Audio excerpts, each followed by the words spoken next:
All right, let's get started. This briefing is on SCP-2256. Now, I need to be very clear about something right from the jump. The information you're about to see is, well, it's falling apart. What you're about to learn is incredibly fragile. And when I say falling apart, I mean that literally. This transmission, everything I'm telling you, is subject to an anomalous kind of decay. This isn't a glitch in the system. It's a fundamental property of what we're talking about. So you need to listen closely, because your memory, it might be the only place this story survives. So what are we dealing with here? It's called antimemetic corrosion. And it's not just about forgetting things. This is an active, aggressive process. It literally eats information. It scrubs data from our servers, turns ink on a page into nothing. It's an enemy that's trying to erase its own existence from history. Okay, Section 1, the fading record. Before we can even talk about the creature itself, you have to understand the shadow it casts, this force that's trying to wipe it clean from reality. And here's the really weird part. The way this stuff decays, it's completely backwards. You'd think a high-res digital file would be safe, right? Wrong. The more detail you put into a record, the faster it vanishes. Our most complex reports are photos. They go first. The only things that seem to stick around for a while are simple things, like rough pencil sketches. Which means this briefing, being digital, yeah, it's on borrowed time. All right, Section 2, the very tall things. So, what is it that's being erased? We're talking about a species we designated SCP-2256, a creature so massive, so impossible, that frankly, it breaks every rule of biology we have. The first thing you need to wrap your head around is the sheer scale of these things. We're talking over 1,000 meters tall. Just try to picture that for a second. Over 1 kilometer high. To give you some perspective, that's like stacking 2 Empire State Buildings on top of each other, and then some. These things literally walked with their heads in the clouds. Imagine looking out at the ocean and just seeing these impossibly thin, impossibly tall shapes moving on the horizon.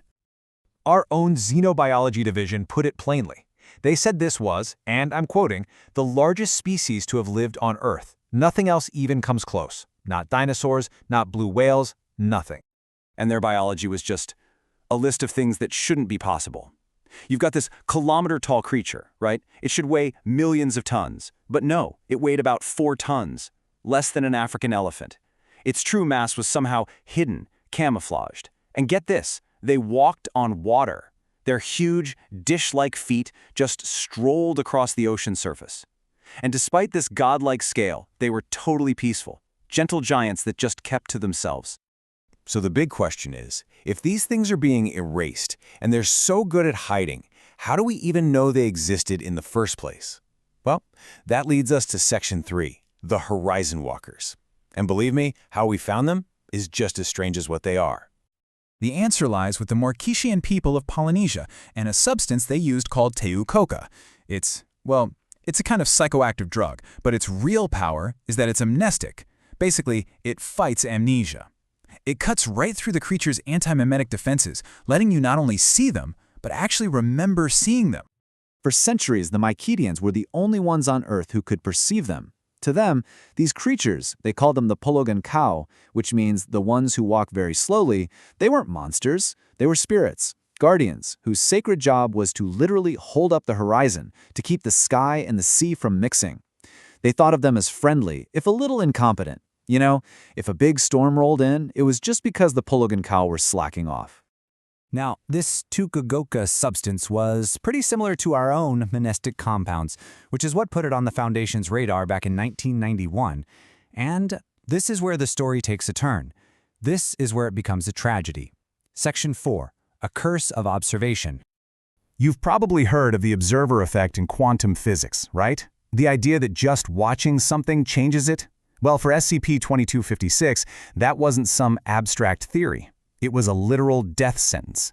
It seems their whole existence, their whole defense mechanism, wasn't about hiding from sharks or krakens, it was about hiding from being known. And the timeline? Well, it speaks for itself. It's damning.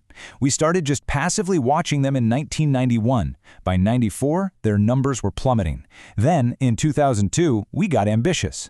We built a special generator to get a single, clear photograph. The second that camera shutter clicked, The creature just folded, died on the spot.